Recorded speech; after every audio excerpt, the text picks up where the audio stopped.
time, when we lose out on sales in our business, whether it's products or clients, it is not about what we think it is.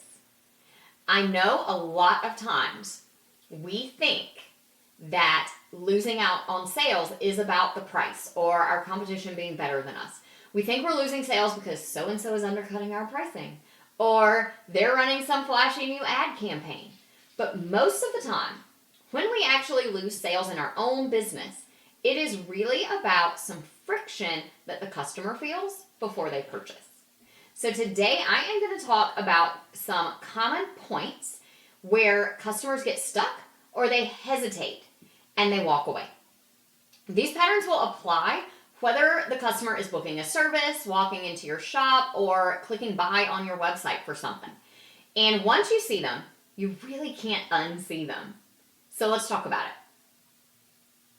I want to start with the truth about why people don't buy. See, as business owners, most of us think that when people don't buy, we think, well, maybe they just weren't interested. Maybe my prices were wrong, or they probably found someone else that was better than me. But a lot of times, what's really happening is hesitation. That potential customer is feeling hesitant to buy or to sign up or to hire you because they aren't sure about something. And our job as the business owner is to make them sure. Here's the thing. We tend to get stuck thinking that our potential customers will figure it out, whatever their hesitation is. They'll figure it out. People are smart. They'll know. In fact, I have had clients literally tell me, I don't think we need this on the website because people will know. I've had that phrase used more times than I can even tell you. But it's just not true. Because yes, people are smart, and yes, they can figure it out. But the reality is we as humans are just resistant to doing that extra mental work. We will naturally gravitate towards the easiest place to get the thing that we want. And if the easiest place isn't your business, it's going to be someone else's. All right, so let me walk you through the 5 most common obstacles that stop people from buying even when they want what you have to offer. The first one is when the outcome isn't clear. See, people are wondering before they make a purchase, okay, but what do I actually get out of this? They want to know what they're going to get after they check out. Whether that's a product they're purchasing and they haven't gotten to see inside the package yet, or a service that they are hiring you for, or an appointment they're booking, something digital that they're downloading and they want to know, what am I going to get when I download this file? The second one is processes that are hidden. People are always naturally wondering what's going to happen next. What happens after they say yes? What happens when they show up for their appointment with you? What happens when you come out to their house for a service call? What happens when they open this package after they order something from you? People don't want to walk into an appointment and look like they have no idea what they're doing or find out that they're not prepared for what they needed to be prepared for that day. And so having the process too hidden is one more obstacle that people have to overcome. The likelihood is they're going to go to someone else who makes it more clear. The third obstacle is actually giving people way too many choices. This is one that a lot of times we make this mistake in an effort to give people better options because we want to serve them better. It's a mistake we make out of a really good place of wanting to be more helpful. But the reality is that choices, too many choices anyway, create overwhelm. And overwhelm creates decision paralysis. And decision paralysis is that situation where you have so many options and you don't know which one to pick, and so people just don't get started. They just avoid picking anything because they don't want to pick the wrong thing. So even though we think that we're being helpful by giving people more options, sometimes what we can do is lead them to that decision paralysis. Now, there are ways around that. That doesn't mean you have to only offer one thing one way to everybody. Some ways around that are to limit your choices a little bit, to give people kind of a clear way to segment themselves. If you need this, go here. If you need that, you need this service. If this sounds like you, then that's what you want to purchase. Giving people that clear way to figure out which thing is for them can really help eliminate that decision paralysis, even if you do have a lot of options. There are also some ways to kind of maybe hide the next decision so that people don't have to make all the decisions at once. They make them in a logical order. Anything like that that can help make those choices a little easier for people. Obstacle number 4 is not giving people a clear starting point. They need to clearly know what to do next, how to get started. And if you're missing that first step, then it's a lot harder for people to say yes. Once someone thinks, okay, this is all sounding good, I understand the process, I know what I'm going to get when I book this appointment or when I order this item, I know it's going to be right for me, I've figured out which one is best. The next thing is they have to know how to purchase, how to book the appointment, how to add to their cart, check out, whatever it is. Those need to be very obvious and clear. And then number 5 is making people take too much effort before you've built trust with them. Before they know that they can trust you to do what you say. Before they know they can trust you to have the expertise that they need. Even if you're in a business where you don't feel like trust is that important, or you don't feel like people really come to you looking for an expert in what you offer, they just need the thing because it seems very simple. Think about something as simple as a restaurant. We don't necessarily need to know that the staff at our restaurant or that the owners of our restaurant are the most expert at making whatever type of food they serve there, but we do need to trust that their facility is clean, that they are following food safety protocols, that the food is going to be good, that their kitchen staff isn't going to burn everybody's pancakes. So even places where it maybe doesn't feel like trust is important, if you really start thinking about it, trust always matters. I don't choose a hairstylist without knowing that I can trust her to do a good job because I don't want my hair to look awful when I leave. I won't go to a gym where I think the trainers are going to give me things to do that might injure me. Trust is always important, no matter what type of business it is. So let's talk about what these obstacles or these friction points look like in real businesses. We'll start with local businesses. Maybe the problem is I can't find your address. Or when I plug it into my GPS, it tries to take me to the wrong place. I've actually had this happen to me where a hairstylist that my kids were using had moved salons, and I vaguely knew where the new salon was. I knew kind of what part of town and all, but when I plugged the address into my GPS, it directed me somewhere all the way on the other side of town. I would have been 30 minutes at least away from where I was supposed to be had I not noticed that it was pointing me in the wrong direction. And what I found out was the GPS was searching and trying to find the right place because the address was written wrong. And so it was directing me to a very similar place at a different address. Think about that from the lens of the business owner. What if I had gone to the other place, the other hair salon on the other side of town? Now I've gotten there. I know I've missed my appointment and I'm too late. What am I going to naturally do? Probably walk in and see if I can get my kid's haircut at this place and see if they have an opening. So now our hairstylist has lost out on business. Now, fortunately, in that case, I did actually notice it and was able to get to the right place and all. But it could have led down a path that would have been really bad for the business owner.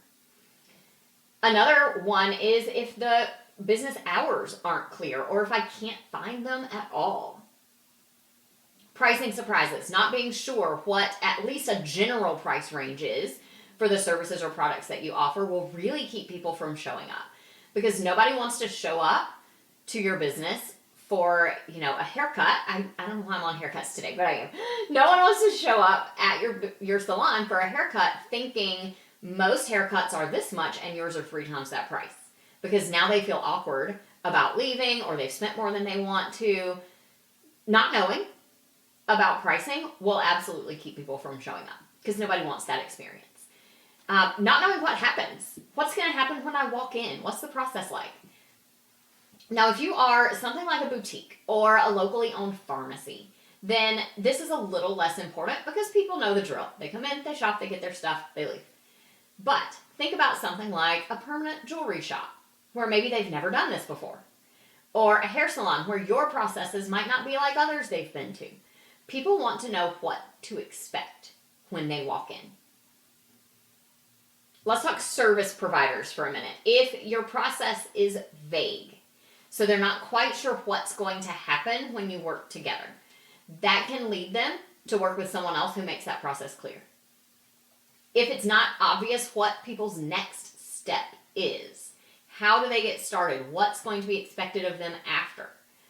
And definitely if they have too many options and they get overwhelmed. If you're a service provider and you offer more than 3 or 4 options, you definitely need a way for people to segment themselves and clearly figure out which one is for them. Let's talk online businesses now. So if you are someone who's selling digital products or courses, if your sales pages are confusing, or if they are too long with too much scrolling, if people get lost in maybe other options that are on your sidebar instead of the product they are supposed to be looking at, any of those things will keep people from purchasing.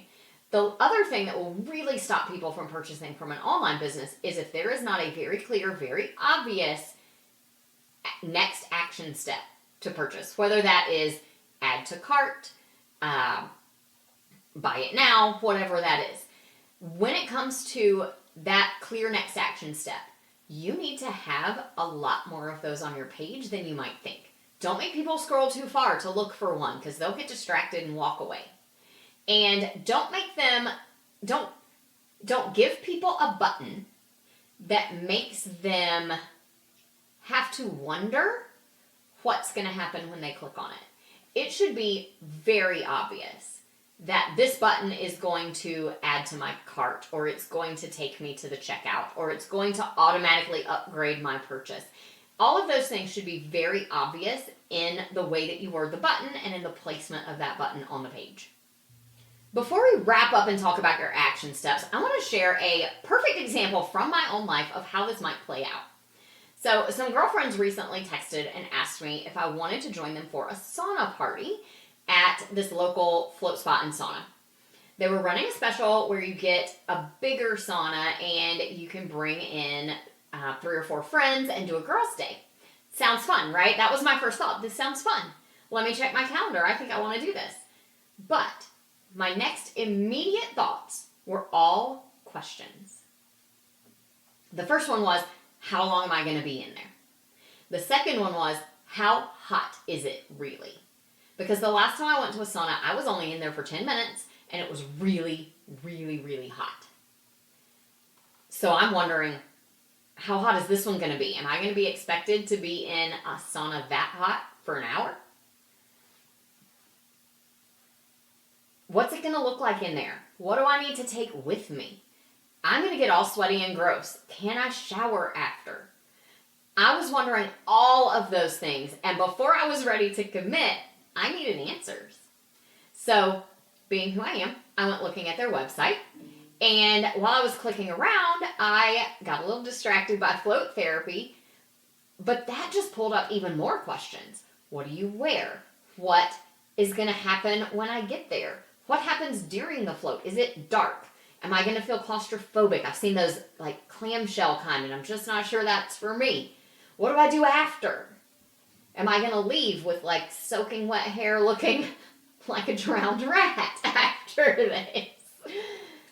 Now, I know some people will just walk in and figure it out because that's their personality. They're not worried about that kind of stuff. But the majority of people are a little more like me. See, I don't want to walk in and not be prepared for what I'm going to do or look like I have no idea what I'm doing. I want to feel confident and prepared on my way into something new.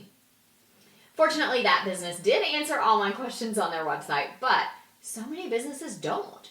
And they lose customers by not answering the right questions and not making things clear.